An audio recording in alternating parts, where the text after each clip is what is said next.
ce que je vis, le ressuscité vit en moi. Son nom c'est Jésus. Je suis né de Dieu. Je suis victorieux. Je suis né pour influencer, rempli du Saint-Esprit.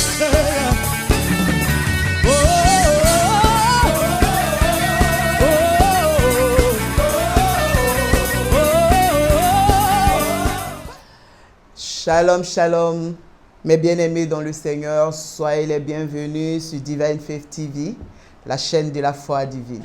Nous sommes à notre émission Parlons foi. Alors le thème d'aujourd'hui est ceci: devient un problème pour le problème. Alléluia. Devient un problème pour le problème. Et ce thème va nous conduire dans le livre de Jonas, bien sûr. Alléluia. Ce thème va nous conduire dans le livre de Jonas. Et j'ai lu la parole de Dieu avec révérence. Jonas 2, à partir du verset 2. La Bible déclare ceci: Jonas, dans le ventre du poisson, pria à l'Éternel son Dieu. Il dit: dans ma détresse, j'ai invoqué l'Éternel et il m'a exaucé. Du sein du séjour des morts, j'ai crié et tu as entendu ma voix. Tu m'as jeté dans l'abîme, dans le cœur de la mer, et les courants d'eau m'ont environné. Toutes les vagues et tous ces flots ont passé sur moi. Je disais: je suis chassé loin de ton regard, mais je verrai encore ton saint temple. Alléluia. On a dit que le thème c'était devient un problème pour le problème. Alléluia. Alors cette histoire de Jonas, pour ceux qui la connaissent, la Bible déclare que Jonas était ce prophète que le Seigneur a décidé d'envoyer à mission à Ninive. Alléluia, dans la ville de Ninive. Et Jonas qui décide, alléluia, de faire lui sa propre volonté. Jonas refuse d'aller à Ninive. Jonas décide de ne pas partir. Alléluia. Jonas est un prophète. Jonas est un chrétien. Jonas est un serviteur qui craint l'Éternel. Alléluia. Mais Jonas avait quelque chose en lui qui devait traiter.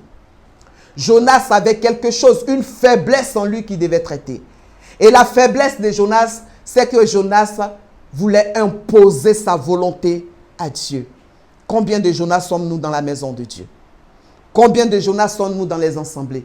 Combien de Jonas sommes-nous portant le nom chrétien, portant le nom serviteur, portant le nom chantre de l'Éternel, et nous imposons notre volonté à l'Éternel Dieu. Et la Bible dit que Jonas va vouloir imposer sa volonté à Dieu. Et il prend un autre chemin. La Bible dit quand il sort, il croise un navire. Il croise un navire qui prend la direction de Tarsis. Et Jonas va emprunter ce navire-là. Alléluia. Vous voyez, il y a des faiblesses dans ta vie. Il y a certains péchés. Tu vas toujours croiser des navires qui vont t'encourager à persévérer dedans. Les navires, pour Jonas, c'était un navire, c'était un bateau. Pour toi, ce qui t'encourage à persévérer dedans, peut-être c'est un frère, c'est une soeur, peut-être c'est un serviteur, peut-être c'est quelqu'un qui dit: oh, c'est rien ça, Dieu comprend. Dieu ne comprend pas.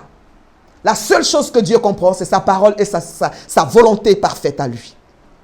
Tu vas croiser des personnes qui sont comme ce navire-là, que Jonas a croisé, qui va l'amener à Tarsis. Tu vas croiser ces personnes dans ton entourage, qui te dira que ce péché que tu es en train de commettre, Dieu sait que la chair est faible. Dieu ne comprend pas ça, mon frère. Le seul langage que Dieu comprend, c'est sa volonté parfaite. Et Jonas emprunte ce navire-là, et la Bible dit, comme Dieu est souverain, il va emmener une tempête sur ce navire-là. Alléluia. Et les passagers vont se rendre compte qu'il y a un problème. Il y a quelque chose qui se passe. Chacun se lève et prie son Dieu. Mais ils savaient que Jonas, lui, dort. Alléluia. Ils sont allés réveiller Jonas pour dire: qu'est-ce qui se passe? Qu'est-ce qui se passe? Lève-toi et crie ton Dieu aussi. Prie ton Dieu, peut-être qu'il va nous sauver. Mais j'ai aimé une parole de Jonas. Lorsqu'on lui pose la question: mais qui es-tu? La Bible déclare, malgré la désobéissance de Jonas, Jonas dit: je suis hébreu. Alors Jonas sort son identité. Je suis hébreu et je crains l'Éternel. Alléluia. Je suis hébreu et je crains l'Éternel. Je reconnais ma faiblesse. Je crains l'Éternel. Il n'a pas refusé le nom de l'Éternel. Il n'a pas renoncé au nom de l'Éternel. Mais il a dit officiellement: c'est moi qui suis le problème. Alléluia. Et nous voyons dans la suite, Jonas va être jeté dans l'eau. Et lorsque Jonas est jeté dans l'eau, nous arrivons maintenant vers notre thème. La Bible déclare que l'Éternel amène un gros poisson. Et le gros poisson que l'Éternel amène va avaler Jonas. Va avaler Jonas. Pour le gros poisson, en voyant Jonas, il avait vu son repas de plusieurs semaines. Alléluia. En voyant Jonas, il avait vu son dîner de plusieurs semaines. Il ne savait pas qu'il est en train d'avaler son propre problème. Alléluia. Le gros poisson, malheureusement, va finir par comprendre qu'il y a des repas qu'on ne digère pas facilement. Jonas, dans le ventre du poisson, va traiter la faiblesse qu'il avait en lui. L'Éternel emmène ce poisson. Vous savez, tous les problèmes que nous vivons ne sont pas forcément causés par Satan. Ne sont pas forcément causés par la sorcellerie. Mais le Seigneur veut traiter quelque chose dans notre vie. Et il amène les gros poissons. Alléluia. Il amène des grosses difficultés. Il amène des situations terribles pour traiter quelque chose. Tu veux imposer ta volonté à Dieu. Tu veux faire ce qu'il te plaît. Alors il va t'emmener un gros poisson. Commence à chercher même le discernement. Peut-être que le gros poisson est déjà dans ta vie. Peut-être que tu es déjà dans le ventre du gros poisson. Et tu ne discernes même pas. Tu ne discernes même pas que ce gros poisson vient de l'Éternel. La Bible déclare ceci. Un esprit mauvais venant de l'Éternel saisit Saül.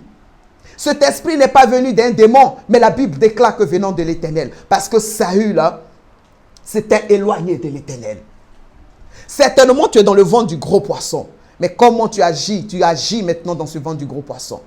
La Bible dit que lorsque Jonas réalise que ce gros poisson n'était pas une attaque simple, il va prendre ce gros poisson et le transformer en chambre haute de prière. Alléluia.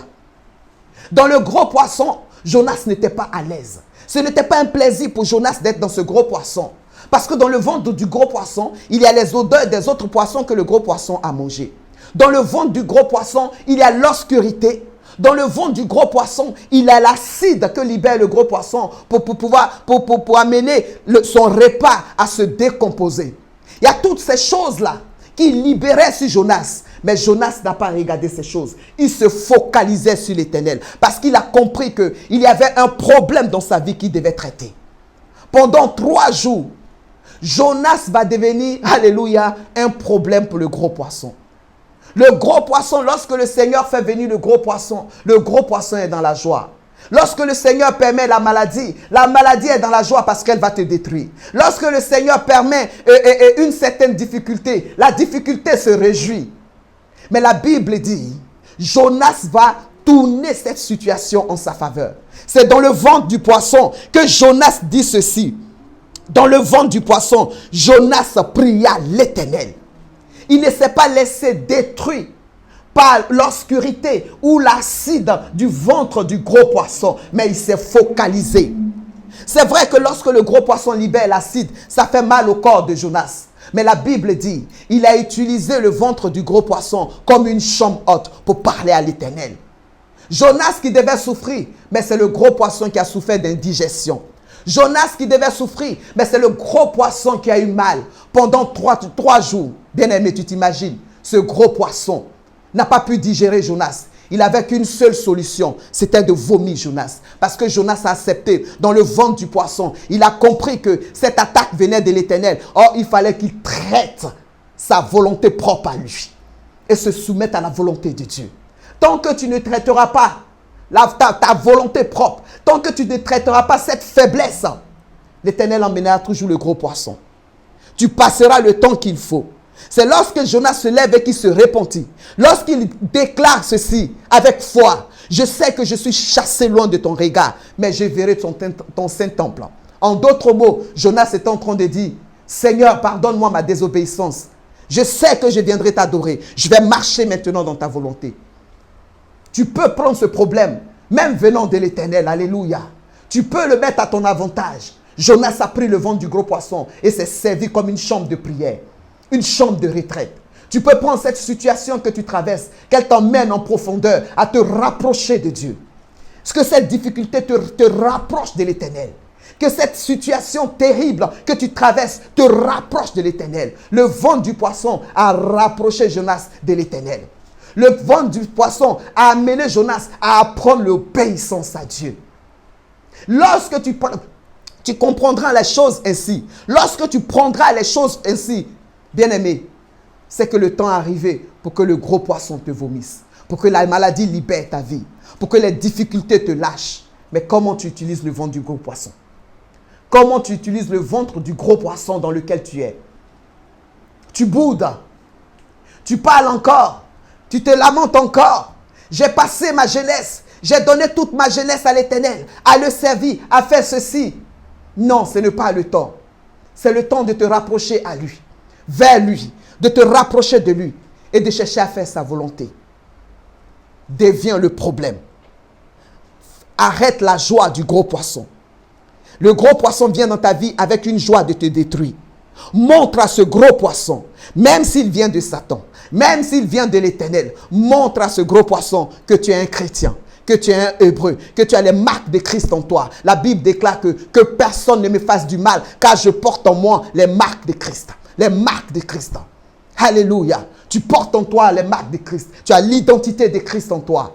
Prends ce problème qui représente le gros poisson et deviens un gros problème pour lui. Deviens un problème pour ce problème qui te tracasse. Il n'aura qu'une seule solution, une seule, te vomir. Rapproche-toi de l'Éternel. Saisis son ventre comme un piédestal et approche-toi de ton Dieu. Que Dieu te bénisse. Que Dieu te bénisse. Amen.